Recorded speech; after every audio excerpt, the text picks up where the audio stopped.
இன்றைய அவசர உலகத்துல ஓடிக்கிட்டே இருக்கிற நமக்கு நிம்மதினா என்னன்னே தெரியாம போயிடுச்சு. இன்ஸ்டாகிராம் ரீல்ஸ், வாட்ஸ்அப் ஸ்டேட்டஸ்னு மற்றவங்க வாழ்க்கையை பார்த்து நாம நம்ம நிம்மதியை தொலைச்சிடுறோம். இன்னைக்கு நாம பார்க்க போற இந்த 7 விஷயங்கள் உங்க வாழ்க்கையை பார்க்குற கோணத்தையே மாத்தி. இது வெறும் தத்துவங்கள் இல்லை, இன்னைக்கு நமக்கு தேவையான லைஃப் ஹேக்ஸ். உங்களை புண்படுத்துற விஷயங்களை கவனம் செலுத்தினா நீங்க தொடர்ந்து காயப்படுவீர்கள். நம்மில் பலர் பண்ற தப்பு என்ன தெரியுமா? யாரோ ஒருத்தர் கமெண்ட் செக்ஷன்ல சொன்ன ஒரு நெகட்டிவ் விஷயத்தையே நினைச்சு வருத்தப்படுவோம். நீங்க எதை கவனிக்கிறீங்களோ அதுதான் உங்க மனசுல வளரும். ஒரு விஷயம் உங்களை காயப்படுத்துதா, அதை அன்ஃபாலோ பண்ணுங்க. அந்த நினைவை விட்டு வெளியே வாங்க. உங்க எனர்ஜியா பாசிட்டிவான விஷயத்துல முதலீடு செய்யுங்க. எல்லாம் மிக முக்கியமானது நீங்கள் நோய்வாய்ப்படும் வரை. ஆரோக்கியம் மட்டுமே முக்கியம் என்பதை அப்போதுதான் புரிந்து கொள்வீர்கள். இன்னைக்கு நாம பணத்துக்காகவும் கரியருக்காகவும் தூக்கத்தை தொலைக்கிறோம், நேரத்துக்கு சாப்பிட்றது இல்லை. ஆனா ஒண்ணு புரிஞ்சுக்கோங்க, ஹாஸ்பிட்டல் பெட்ல படுக்கும்போது உங்க ஐபோனோ பேங்க் பேலன்ஸோ உங்களை காப்பாத்தாது. Health is the new wealth. இன்னைக்கே உங்க உடம்ப கவனிக்க ஆரம்பிங்க. உங்கள் பயணத்தை அனைவரும் புரிந்து கொள்ள மாட்டார்கள், பரவாயில்லை. நீங்கள் வாழ வந்திருக்கிறீர்கள், புரிய வைக்கல. நிறைய பேர் மற்றவங்க என்ன நினைப்பாங்க அப்படின்னு யோசிச்சே தங்களுக்கு பிடிச்ச விஷயத்த செய்யாம விட்டுறாங்க. இது உங்க வாழ்க்கை, ஒரு மெயின் கேரக்டர் மாதிரி வாழுங்க.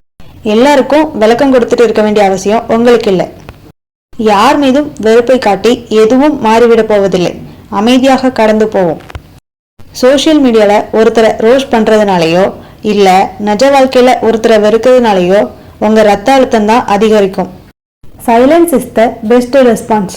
வெறுப்பை விட அமைதிக்கு வலிமை அதிகம். Just move on.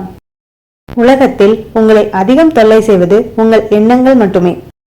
நம்ம வெளியில பாக்குற பிரச்சனைகளை விட நம்ம மனசுக்குள்ள ஓடுற ஓவர் திங்கிங் தான் பெரிய பிரச்சனை. இல்லாத ஒண்ணு நினைச்சு பயப்படுறது, நடந்தது நினைச்சு வருத்தப்படுறது, இதுதான் நம்ம எதிரி.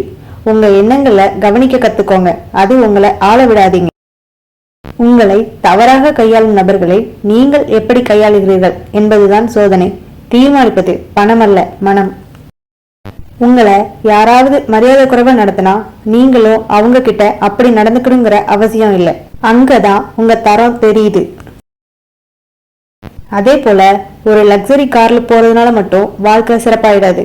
அந்த கார்ல போகும்போது உங்க மனசு எவ்வளவு அமைதியா இருக்குங்கிறது தான் முக்கியம். பணம் வசதியை தரும், ஆனா மனசுதான் வாழ்க்கையை தரும். ஸோ ஃப்ரெண்ட்ஸ், இன்னைக்கு நம்ம பார்த்த இந்த விஷயங்கள் எல்லாமே ஒரு நிம்மதியான வாழ்வுக்கு வழிவகுக்கும்.